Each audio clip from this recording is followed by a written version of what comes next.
crap, I've already been talking for like 3 minutes and I forgot to turn my mic on. So we'll start this again. Sorry, the lighting is also not very good. I just don't feel like fooling around with trying to figure it out. So we're just gonna roll with it. It's fine. The sun is setting and so I shall try to film this quickly-ish.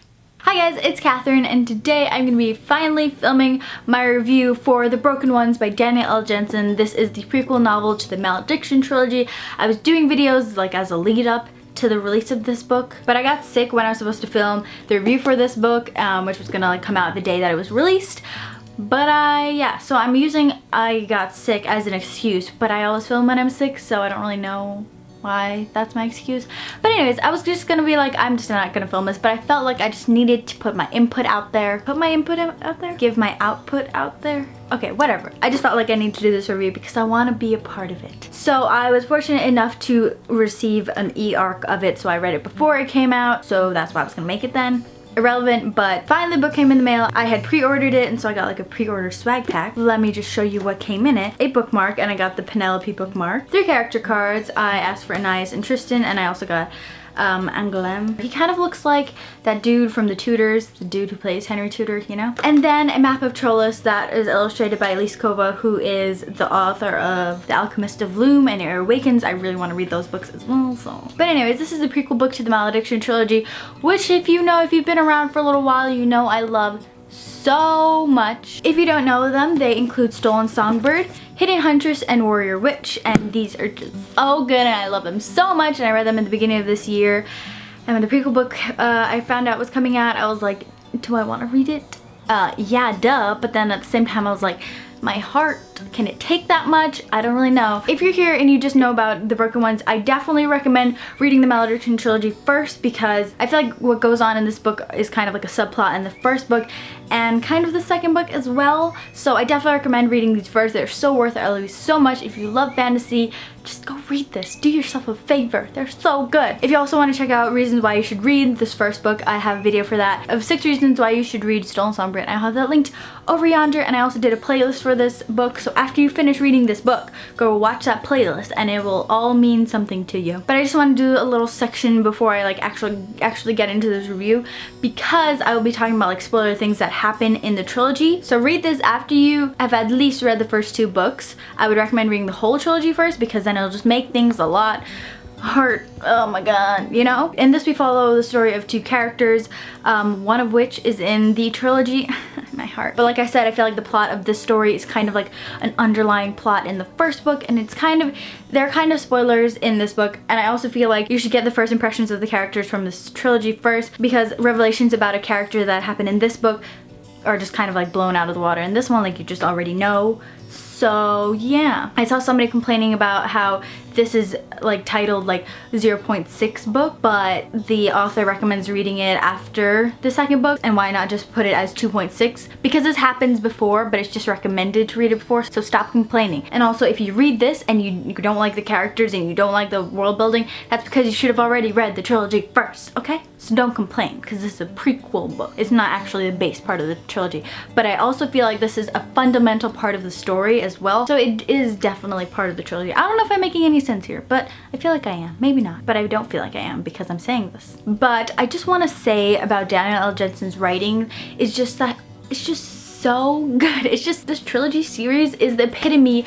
of books that I like. This is what I want to read in books, you know? Only until I read The Broken Ones did I realize that there was like this rhythm that Danielle Jensen has in her writing that just, it's just, so while reading the prequel book, I realized that the rhythm follows just like the first book. It was just a lot of like anxiety, and it just, I don't really know how to explain it well. You just gotta feel it, you know? But I just really love her writing, and I respect her so much for writing these books, and I cannot wait till she comes out with another book. I think she has something in the works right now, but I don't know. But this is the last we'll see of this world, so my heart. But yeah, I think that's all I have to say that's like not spoilery to the trilogy. So go read the trilogy and then come back and watch this video of my review of The Broken Ones. I kind of want to say that there are no spoilers in this review for this book, but if you've read the Malediction trilogy, you already know what's going to happen in this book, but you just get to see it in more detail, and I think it's so worth it. So let me get started with the review. So even though you do know the story of what's going to happen in this book from the trilogy, it's just so worth the read because it's just so good, and you just get to see your characters again. You get to see life before Cecile came into the picture, so I just really loved it for that. So you might know this follows the story of Mark and Penelope. We get to see a lot more of Penelope and who she was in the trilogy. Like, we don't really hear much about her.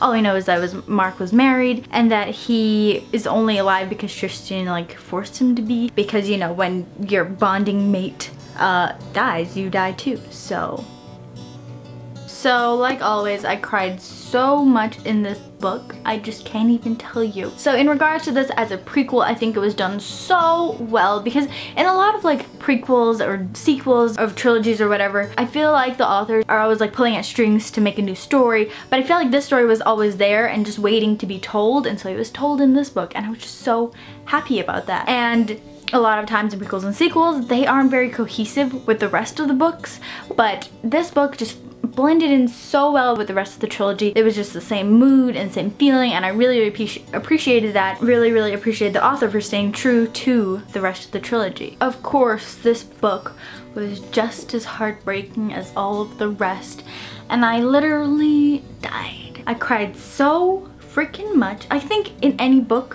where a character dies and then you get to see grief through another character, you're just like, oh my god. And I was also very conscious throughout the whole thing. I hope all the events in this like add up to what was like previously mentioned in the trilogy, and it definitely did, and I really appreciate that as well. And of course, this book gave me so much anxiety as well, and the plot, because of all the plots and twists and turns, they were at the same level, and I was just like, this is just so good, and I love the writing of this so much. I don't even know what else to say. I just loved it so much. I give this book a 5 out of 5 stars, by the way. I gave all the books in this trilogy series. Is it technically a series now that there's a prequel? This lighting is crazy. So let us move on to the characters. Now, starting with Mark. No, but let's start with Tristan, because that'll be a little bit shorter, I guess. I don't really know. So the Tristan that we see in this book is kind of like, get to see him less disguised as we saw from Cecile's point of view in the trilogy. We get to see how much of an act that he had to put up in order to like cover himself. So like, it was just so nice to see him just be like free, but at the same time see how much like he had to go through to like keep his secret a secret, if that makes any sense. I feel like the twins and Anais, I know I'm saying her name wrong, oh well, I felt like they were a little bit of like on the back burner here. The story didn't see much of them, though they were there, and I was very happy to see them. They were just kind of like background characters. And then Penelope, while I was like, I don't want to love her because like I'm gonna have to lose her, but I still really liked her. I feel like she was true to form of like the memories that people had of her in the trilogy. She was a bit of a weak character, but you can't have all strong characters, can you? She was like a fragile, like feminine kind of character, and I really enjoyed it. It was just so nice to get to know her and get to know the woman that Mark loved.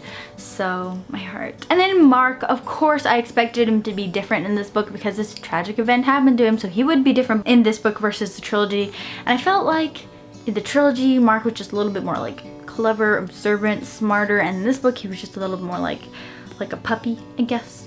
I don't really know. But I still loved him, and it just, the whole time I was thinking about like all the things that Mark went through like in the trilogy, that I was just like, oh my god, my heart. So like if I ever read the Malediction when I read the Malediction trilogy again, my heart will just explode over Mark. So yeah, everything he does kind of has like a connection to this, and I feel like this book makes so many things that happen in the trilogy make so much sense, I feel like. So this is kind of like mind blow, this whole book. I don't really know. Overall, I just think that this was a wonderful prequel book, a wonderful book by itself. I just love reading Danielle Johnson's writing so much. I feel like I want to read this again, but at the same time I can't put my heart through that. I need to stop doing that. But this is of course a tragic love story, and of course you should get your tissues ready for it, so just read it. If you've read the trilogy, I'd assume you'd be reading this one. So I feel like this video was kind of all over the place, but I just wanted to get out what I thought about this book. So yeah, I also did a written review when I finished reading this,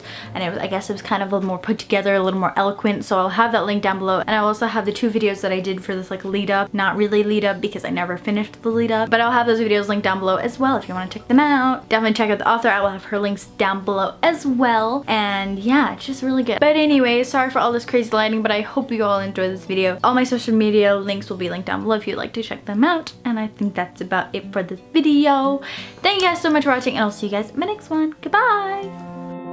I was yours on Sunday, while we watched the children play. We fell deep in love again, like we always do.